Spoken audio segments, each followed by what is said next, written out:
Conséquence maintenant des fortes averses neigeuses qui ont frappé la Corse ces derniers jours. Plusieurs communes se trouvent encore enclavées. Les dégradations sont peu nombreuses, mais les habitants doivent s'organiser. Dans le Bauge et aux alentours, les exploitants agricoles ont bien du mal à nourrir leurs troupeaux. Frédéric Danez et Daniel Bansard.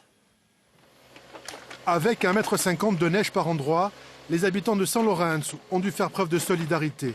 Objectif prioritaire, dégager la route principale. Les résidents n'avaient pas vu de telles quantités de poudreuse depuis 1973. À cette époque, Jérôme Negroni n'était pas encore né. Malgré son jeune âge, le maire n'a pas hésité à prendre hier une décision importante. Il a fait évacuer une personne âgée vers l'hôpital de Corté.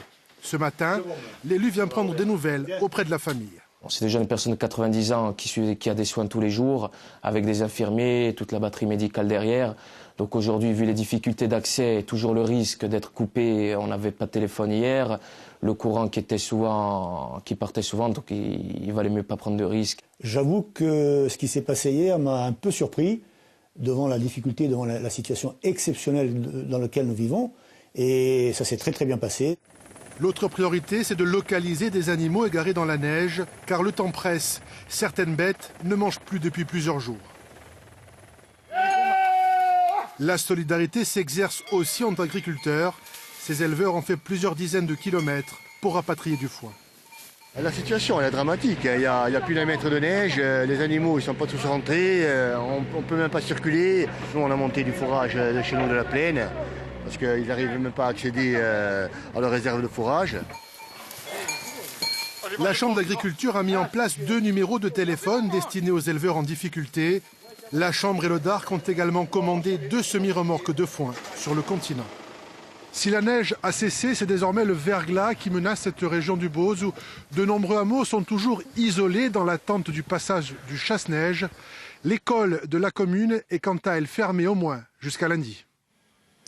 Et pour accéder à ces communes encore enclavées, Pierre-Simon Paul et Thierry Guespin ont pris de la hauteur. Notre équipe a survolé l'île en hélicoptère, l'occasion aussi de découvrir de belles images de la Corse vêtue d'un épais manteau blanc. Au lendemain de l'important épisode neigeux qui a touché le centre corse, la ville de Corté se drape encore d'un épais manteau blanc.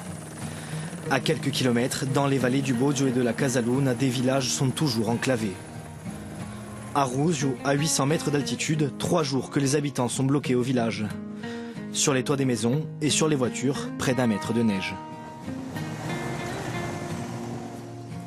Ce deuxième jour, on est toujours avec la pelle à la main pour aller secourir les animaux. Vous voyez, bon, on se donne un coup de main. Il y a un jeune, le maire, enfin, il y a 5 ou 6 qui ne sont pas jeunes, des gars de 60 ans. On est bloqués là, on ne bouge pas, vous voyez. Et là, tout le monde vous donne un coup de main. Vous voyez, pour les chevaux, on est descendu hier soir, on était à 3. Derrière la crête, les vallées de Lorezza et de Lampugnani sont aussi touchées. Impossible pour notre hélicoptère de se poser à Carpinedo, où la neige atteint près d'1,50 m de hauteur par endroit. Les habitants déblaient les axes principaux du village. Des cumuls qui enchantent les amateurs de randonnées hivernales. Nous arrivons finalement à atterrir à Pedigroge, où depuis 3 jours, la municipalité ravitaille les habitants isolés. Moi, je ne peux pas sortir. J'ai 70 ans passés. On m'a dit de rester chez moi. Donc, j'ai obéi. Bête et disciplinée. Et contente de vous voir, quand même. Car même si la route principale est dégagée, certaines ruelles du village sont quasiment inaccessibles. On essaye de distribuer du pain, de faire monter du pain de la plaine, les médicaments. On a quand même les infirmiers qui arrivent à monter, les pompiers qui ont réussi, on a eu une intervention hier matin, qui ont réussi à passer. On s'entraide comme on peut. Malgré toutes les difficultés rencontrées, la neige fascine toujours autant les habitants de l'île. Et les intempéries de ce début de semaine auront eu le mérite de nous offrir de magnifiques paysages.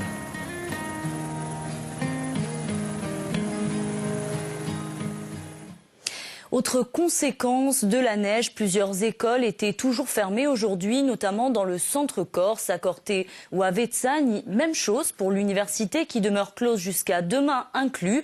Le déblaiement des accès au campus a commencé dès ce matin. 24 heures, c'est le temps qu'il aura fallu au Mega Smeralda de la Corsica Ferries pour accéder au port de Bastia. Le ferry qui contenait 163 passagers et 74 membres d'équipage était bloqué depuis la veille au large du port en raison d'un vent violent et d'une forte houle. Le navire a enfin pu accoster ce matin et repartir pour Toulon. On écoute à ce propos Pierre Mattei, directeur de la Corsica Ferries. Aujourd'hui, il faut le dire, Bastia, nous en avons eu la démonstration hier, n'est pas un port tout temps. Est-ce qu'on peut continuer comme cela, à avoir le principal port d'entrée de la Corse, qui est une île et qui a un besoin vital de ses transports maritimes, que ce principal port d'entrée de la Corse ne soit pas un port sur lequel on puisse escaler par tout temps et où nous sommes obligés d'avoir des contraintes opérationnelles aussi fortes et de faire attendre des passagers dans ces conditions-là.